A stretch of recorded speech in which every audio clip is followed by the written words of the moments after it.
Alright, good morning guys, how are you today?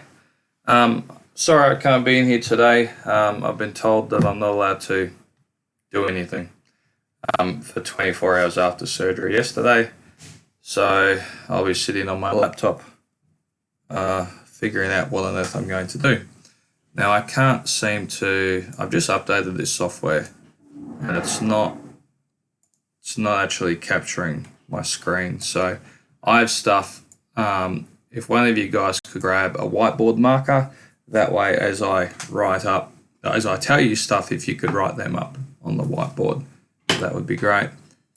A couple of things that I wanted to talk to you guys about today before you get started. Number one is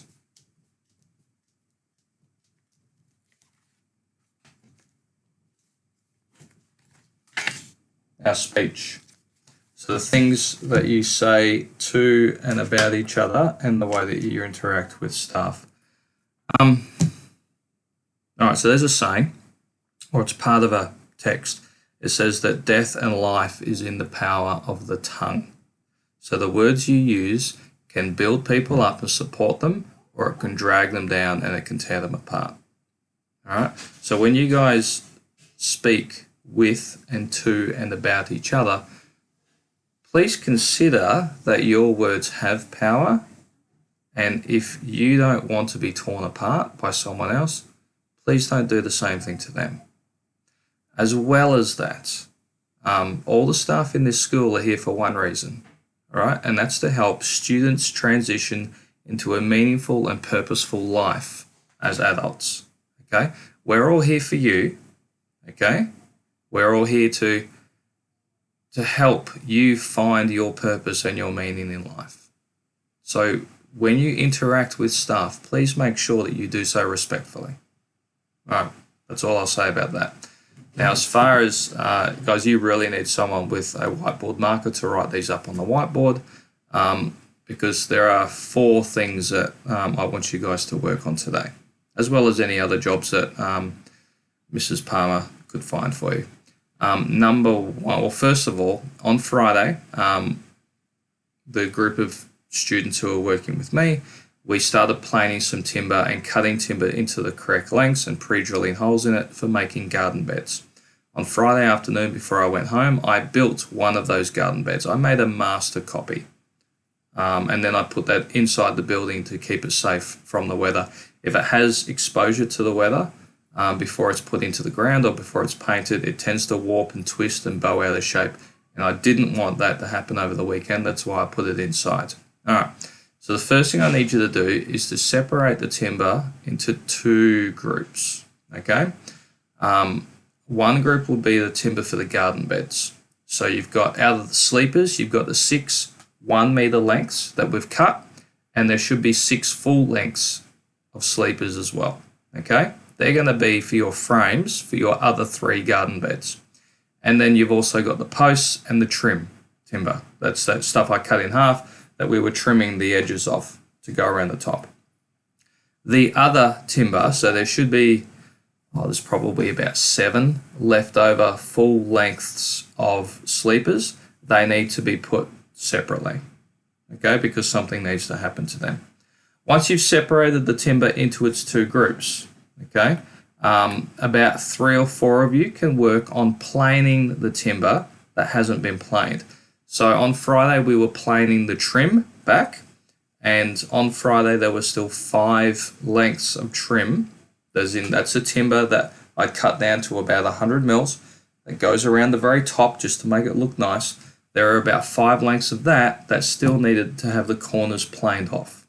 Okay, so that needs to be planed. As well as that, the full-length sleepers that have been put aside for your bench that you guys are going to sit on in amongst your garden beds, the corners need to be planed off of that. So please make sure that that is done. That's an important task.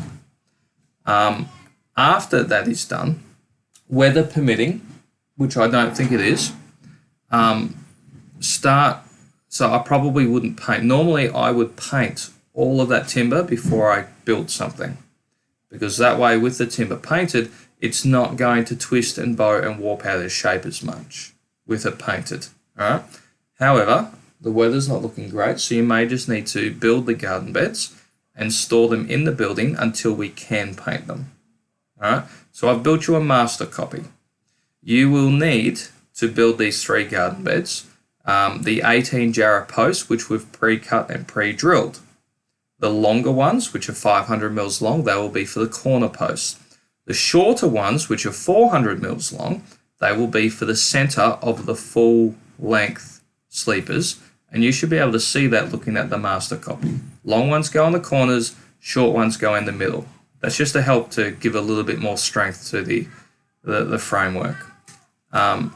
There are 6 full-length sleepers that you will need. There will be 6 1-meter sleepers. You're going to need the drill and the impact driver and the 100mm batten screws, and you're going to need a couple of drill bits as well. Okay. The way I would construct this is I would get 2 full-length sleepers and 2 short pieces, and I would pre-drill into the full-length sleepers, and I would screw the frame together first. So you got 4 pieces making a rectangle. That's all pre-cut for you. Then, let's just say this is your garden bed. Then I would put the garden bed up on its side, and I would screw in the 2 corner posts, mark where the center of that full-length sleeper is, and screw in your short post. Flip that over to the other side. Screw in your 2 corner posts, mark the center, screw in your center post. Turn it down onto its feet. Then Mr. Twig will need to cut the trim because that all needs to be cut at a 45-degree mitre. So you guys are going to need to measure the length, cut the trim, and screw that down into the frame and into the posts. Now, when you were putting those 100mm screws into the post, you're drilling into Jarrah. Jarrah is very hard. You will either need to pre-drill into the Jarrah with a drill bit slightly smaller than the screws, or you're going to have to put the driver bit and the screws into the drill, not the impact driver, and use a low speed, high torque setting. Okay, because the impact driver won't get those screws all the way into that Jarrah. It's too tough. As well as that, if the weather permits, try to get as much of it painted. Thick coats of paint, at least 2. If you do use the paint brushes, I've got a 10-litre tub of dark blue paint in there, and there's probably about 15 paint brushes in there as well. Make sure that you clean the paint brushes out. You cannot clean them out using the sink, the laundry sink, because the drain is missing this part, which I need to find a new O-ring for so it stops leaking. If you use a laundry sink, it's not draining. It's going to go into the bottom of that sink cabinet and onto the floor. Do not use the laundry sink, use the tap. As soon as we get our laptops, which I think will be arriving soonish, we will then work on our portfolios. So a couple of people are going to need to walk around with iPads, taking heaps of photos. Everyone needs to be photographed. Everyone needs to do some work. If you have any questions, I've got my phone, and Mr. Twig is more than welcome to give me a call. Have fun, guys. Hopefully I will... what's wrong with my mouse? There we go. Hopefully I will be there tomorrow. If not, I'll definitely be there by Friday. All right. Be good. See you soon.